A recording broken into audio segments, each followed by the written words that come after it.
Bollywood slow screen presenting may be I am not alone. इस कहानी की शुरुआत में आशा नाम की एक लड़की को दिखाया जाता है जो अपनी दूरबीन से पूरे शहर को देख रही है। अब पूरा शहर तबाह हो चुका है। दरअसल कुछ सालों पहले सुनामी आई थी, जिसके बाद भूकंप का एक बहुत बड़ा झटका भी आया, जिससे लगभग सभी लोग मारे गए। इस पूरे शहर में खाने और पानी की बहुत ज्यादा कमी है, क्योंकि चारों तरफ जो पानी है वो समंदर का खारा पानी है। इसीलिए आशा पीने के लिए ओस की बूंदों का इस्तेमाल करती है। उसके पास एक रेडियो भी होता है जिसे वो सोलर एनर्जी से चार्ज करती है। वो उस रेडियो में एक फ्रीक्वेंसी सेट करती है, जिसमें एक आदमी मैसेज करता है कि अगर तुम जिंदा हो तो जल्द से जल्द हमारे पास आ जाओ, हमारे पास खाने और पीने का सारा इंतजाम है। पर आशा उस जगह तक नहीं जा सकती, क्योंकि वो यहाँ से बहुत दूर है। वहां जाने के लिए उसे एक अच्छी बोट की जरूरत है, जो उसके पास नहीं है। अब जब वो दूरबीन से पानी में चारों तरफ देख रही होती है, तभी उसे एक बॉक्स दिखता है, जिसे देखकर वो एक्साइट हो जाती है, क्योंकि उसे लगता है कि उसमें खाने का सामान है। वो अपनी एरोगन से उस पर निशाना साधती है और उस बॉक्स को खींच लेती है, लेकिन उसमें एक वाइन की बोतल के अलावा कुछ नहीं होता। दरअसल इसी तरह से आशा अपने खाने का इंतजाम करती है। उसे इस घर में अकेले कई साल हो चुके हैं। अब वो ऊपर की तरफ जाती है, लेकिन एक फ्लोर पर रुककर एक कमरे की तरफ देखने लगती है, क्योंकि उस कमरे से उसकी यादें जुड़ी हैं। कुछ देर वहीं पर खड़े होने के बाद वो ऊपर चली जाती है, क्योंकि नीचे सभी जगह पानी भरा है। आशा ऊपर आने के बाद वाइन पीती है। दरअसल वो कम से कम खाना खाती है और कम से कम पानी या कोई भी पीने की चीज पीती है, क्योंकि अब भी लोगों का ऐसा मानना है कि एक बार फिर से भूकंप आएगा, सुनामी आएगी, जिसमें बचे कुचे लोग भी मारे जाएंगे। अगली सुबह आशा जब अपना पानी इकट्ठा कर रही होती है, तभी वो दूरबीन से देखती है कि दो बोट्स उसकी तरफ आ रही हैं। दरअसल इसमें लुटेरे हैं, जो बचे कुचे लोगों को मारकर उनके सामान को छीन लेते हैं। आशा देखती है कि उसके सामने जो बिल्डिंग है वो लुटेरे उस बिल्डिंग में गए हैं, जिसके बाद उस बिल्डिंग में जितने भी लोग बचे होते हैं उन सबको मारकर उनका सामान छीन लेते हैं। आशा अपनी दूरबीन से सब कुछ देख ही रही होती है कि तभी एक लुटेरा उसे देख लेता है। आशा को समझ में आ जाता है कि किसी ने उसे देख लिया है, इसीलिए नीचे अपने कमरे में जाती है। सारा सामान और भी बिखेर देती है, ताकि ऐसा लगे कि यहाँ पर कोई नहीं रहता। इसके बाद वो अलमीरा में, जहाँ पर उसने अपने छुपने के लिए एक खुफिया जगह बनाई होती है, वहां पर जाकर छुप जाती है। और अब लुटेरे उसकी बिल्डिंग के अंदर आते हैं। वो चारों तरफ देखते हैं, लेकिन उन्हें यहाँ पर किसी भी इंसान का नामो निशान नहीं मिलता। जिस लुटेरे ने आशा को देखा था वो कहता है कि मैंने यहाँ पर किसी को देखा है, पर उसके साथी कहते हैं कि वो तेरा वहम हो सकता है। अब ये सब के सब यहाँ से चले जाते हैं, लेकिन आशा को अब भी डर है कि वो लुटेरे वापस लौट कर आ सकते हैं। इसीलिए अब वो पहले से भी ज्यादा चौकन्नी रहती है। अगली सुबह उठकर एक बार फिर से वो अपना रूटीन फॉलो करती है। वो दूरबीन से पानी में खाना ढूंढ रही होती है, तभी उसे एक बॉक्स दिखता है। वो उस बॉक्स को अपनी तरफ खींचती है, और जब वो उस बॉक्स को खोलती है तो उसके अंदर बहुत सारे फ्रूट्स होते हैं जो कि सड़े हुए हैं, लेकिन उसमें एक जैम की बोतल भी होती है। जब उस जैम को टेस्ट करती है तो फ्रेश होता है, जिसे खाने के बाद उसे बहुत सुकून मिलता है, क्योंकि आज कई दिनों के बाद उसने कोई फ्रेश मीठी चीज खाई है। अब वो जब बाहर देख रही होती है, तभी वो देखती है कि थर्माकोल के कुछ टुकड़ों के ऊपर एक लड़की निढाल पड़ी है, लेकिन उसे लगता है कि वो मर चुकी है, क्योंकि इस तरह की बॉडीज पानी में दिखना एक आम बात है। इसीलिए वो अपने काम में लग जाती है। कुछ देर के बाद उसे एहसास होता है कि घर में कोई है। दरअसल वो बच्ची जो पानी में थर्माकोल के ऊपर थी, अब वो उसके घर के अंदर आ चुकी है। आशा उसके पास जाना चाहती है, लेकिन वो उससे डर कर दूसरे कमरे में चली जाती है। आशा उसे ढूंढने की कोशिश करती है, लेकिन वो उसे नहीं मिलती। कुछ देर के बाद आशा उसे ढूंढ लेती है, लेकिन अब वो बच्ची सो चुकी है, जिसके पास एक लाइट जल रही है। साथ ही उसके हाथ में एक एनवलप भी होता है, जो कि आशा का है। आशा जब उसे खोलती है तो उसके अंदर उसकी और उसकी छोटी बहन की फोटो है, जो अब इस दुनिया में नहीं है। उसकी छोटी बहन भी इसी उम्र की थी जिस उम्र की ये बच्ची है। दरअसल उसने तूफान में, भूकंप में अपने पूरे परिवार को खो दिया है। अगली सुबह आशा उस बच्ची के लिए नूडल्स बनाती है, जो उसने बचा कर रखे थे। दरअसल कई सालों के बाद उसने अपने इतने पास किसी इंसान को देखा है। वो बच्ची भी नूडल्स खाती है। उस बच्ची को देखकर उसके चेहरे पर एक हल्की सी मुस्कुराहट आ जाती है, क्योंकि शायद वो उसकी मासूमियत में अपने अतीत को देख रही है। उसे अपने अतीत की कुछ यादें भी आती है। रात को आशा उससे उसका नाम पूछती और बताती है कि मेरा नाम रोज है। मैं अपने परिवार के साथ रहती थी, लेकिन मेरे परिवार को मार दिया गया क्योंकि हम दूसरे धर्म के थे। सबको ये लगता था कि जो भी तबाही हुई है वो हमारे धर्म की वजह से हुई है, इसीलिए जो बचे हुए लोग थे उन्होंने मेरे परिवार को मार दिया। पर इससे पहले कि मुझे भी मारा जाता, मेरे परिवार ने मुझे थर्माकोल के बॉक्स के ऊपर बिठाकर वहां से निकाल दिया। आशा बताती है कि मैं यहाँ पर पिछले 10 सालों से हूँ, लेकिन अब जल्दी हम एक बोट बनाकर यहाँ से निकल जाएंगे। ये दोनों के दोनों सो जाते हैं, पर अगली सुबह रोज पहले उठ जाती है। वो देखती है कि गेट पर टेप लगी है। उस टेप को निकाल देती है, जिससे दरवाजा अंदर से लॉक हो जाता है।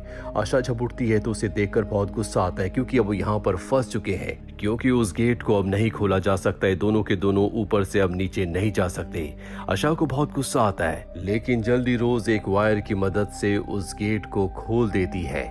आशा उसे समझाती है कि यहाँ पर किसी भी चीज को मत छेड़ना, हमारी जान को यहाँ पर खतरा है। आशा और रोज नीचे आ जाते हैं। तभी आशा को कुछ आवाज सुनाई देती है, और जब वो दूरबीन से देखती है तो देखती है कि लुटेरों की बोट इन्हीं की तरफ आ रही है। आशा रोज से कहती कि हमें छुपना होगा, पर इनकी किस्मत अच्छी होती है, लुटेरों की बोट वहीं से मुड़ जाती है। आशा उसे बताती है कि लुटेरे कभी भी यहाँ पर आ सकते हैं, हमेशा हमें सतर्क रहना है। कुछ देर के बाद रोज के वो बाल धोती है। रोज आशा से पूछती है कि अगर लुटेरे यहाँ पर आ गए तो हम क्या करेंगे। आशा उसे अलमीरा के पीछे उसी छुपी हुई जगह के बारे में बताती है। वो कहती है कि यहाँ पर हम छुप जाएंगे। रोज कहती है कि मैं यहाँ पर ज्यादा दिन नहीं रहूंगी, मैं जल्दी यहाँ से निकल जाऊंगी। बच्ची की ऐसी बातें सुनकर आशा को हंसी आ जाती है और रोज को बताती है कि बाहर अब कुछ नहीं बचा। रात को आशा देखती है कि उसके गले में जो नेकलेस था, अब वो नेकलेस मिसिंग है, जो कि उसने रोज को दिखाया था। वो रोज से नेकलेस के बारे में पूछती है, जिससे रोज को गुस्सा आ जाता है और वो उससे नाराज होकर दूसरे कमरे में सो जाती है। अगली सुबह जब आशा उठती है तो वो ऊपर पानी लेने के लिए जाती है, लेकिन वहां पर पानी नहीं होता, जो देखकर वो परेशान और हैरान हो जाती है कि पानी कहाँ है। और जब वो रोज के कमरे में आती है तो देखती है कि वो उस पीने के पानी से अपने कपड़े धो रही है।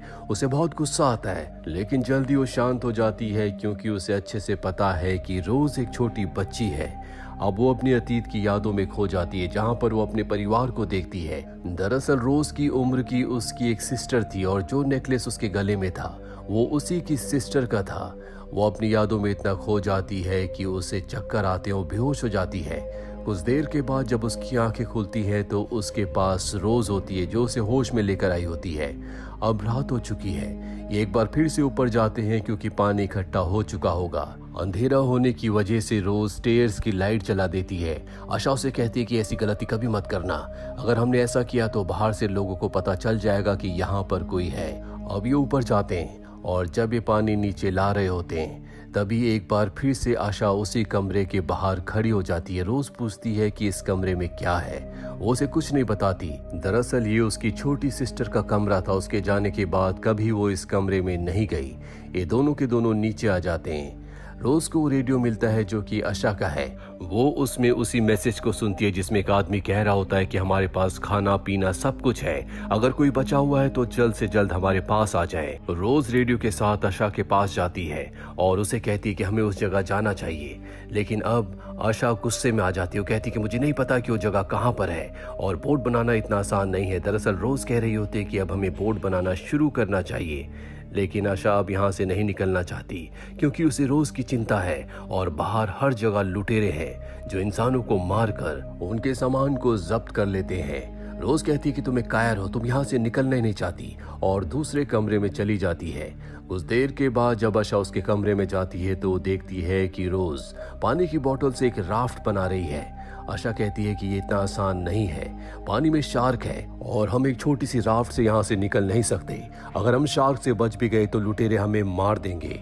यहाँ पर रोज उसे एक फ्लेयर गन दिखाती है। वो कहती है कि मेरे पास एक गन है। आशा कहती है कि गलती से भी हमने इस गन को उन्हें दिखाया तो वो हमें पानी में फेंक देंगे। वो रोज को बहुत डांटती है, लेकिन साथ ही वो ये भी जानती है कि वो एक मासूम बच्ची है। एक बार फिर से उसे अपनी अतीत की यादें आती है, जब वो अपने घर को छोड़कर जा रही थी। उसकी छोटी बहन उसे रोकने की कोशिश करती है, लेकिन वो उसके कहने पर भी नहीं रुकती, जिसके बाद उसने अपनी छोटी बहन को कभी नहीं देखा। अगली सुबह हम देखते हैं कि बारिश हो गई है। आज कई महीनों के बाद बारिश हुई है, इसीलिए आशा जितने भी पानी के बर्तन होते उन सब को भर लेती है, जिसमें रोज भी उसका साथ देती है। और अब आशा भी यहाँ से जाना चाहती, इसीलिए उसने राफ्ट बनाना शुरू कर दिया है, जिसके बारे में वो रोज को कुछ नहीं बताती क्योंकि वो उसे एक सरप्राइज देना चाहती है। जल्दी वो राफ्ट बना लेती है, जिसके बाद वो रोज को राफ्ट के पास ले जाती है। रोज राफ्ट को देखकर बहुत खुश होती है। दरअसल अब वो रोज में अपने परिवार को, अपनी छोटी बहन को देखती है, इसीलिए रोज को लेकर वो इस जगह से सुरक्षित निकलना चाहती है।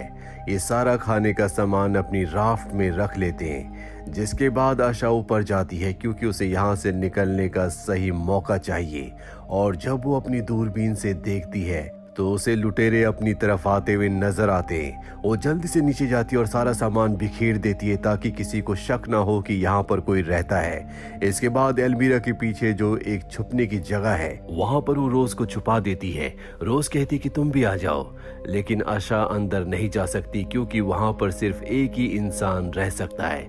जिसके बाद उसी कमरे में जाती है जहाँ पर उसकी बहन रहा करती थी। अंदर जाने के बाद उसे वो पल याद आता है जब इस दुनिया में सुनामी आई थी। उस वक्त उसकी छोटी सिस्टर उसके साथ थी, पर वो अपनी सिस्टर को बचा नहीं पाई। पर अब वो किसी भी कीमत पर रोज को बचाना चाहती है। सभी लुटेरे अंदर आ जाते हैं। उन्हें समझ में आ चुका है कि यहाँ पर कोई न कोई है और जल्दी वो रोज को ढूंढ लेते हैं। जिसके बाद आशा को भी बाहर आना पड़ता है। उसके पास जो फ्लेयर गन होती है वो उस एक लुटेरे के ऊपर हमला करके उसके मुंह को जला देती है। जिसके बाद दो और लुटेरे उसके ऊपर हमला करते हैं, लेकिन आशा उनका सामना करती है और उन दोनों का खात्मा कर देती है। ऊपर एक और लुटेरा है जो रोज के साथ है। वो अपने साथियों को बुलाने वाला होता है कि रोज उसे धक्का देकर पानी में गिरा देती है। इससे पहले कि वो पानी से बाहर आता, एक शार्क उसके ऊपर हमला करके उसका खात्मा कर देती है। इन्होंने सभी लुटेरों को मार दिया है। अगली सुबह ये उन्हीं लुटेरों की बोट लेकर, जिसमें सबसे पहले ये अपने खाने पीने का सामान रखते हैं, इस जगह को छोड़ देते हैं। लुटेरों की बोट में एक रेडियो भी होता है और जब ये उस रेडियो को ऑन करते हैं तो उसमें उसी आदमी का मैसेज आता है जो कहता है कि अगर कोई जिंदा है और हमारा मैसेज सुन रहा है तो हम तक पहुंच जाए, हमारे पास खाने पीने का सारा सामान है। ये दोनों के दोनों उसकी लोकेशन की तरफ निकल पड़ते हैं और इसी के साथ ये फिल्म, ये कहानी यहीं पर खत्म हो जाती है। उम्मीद करते हैं कि ये कहानी आपको पसंद आई होगी।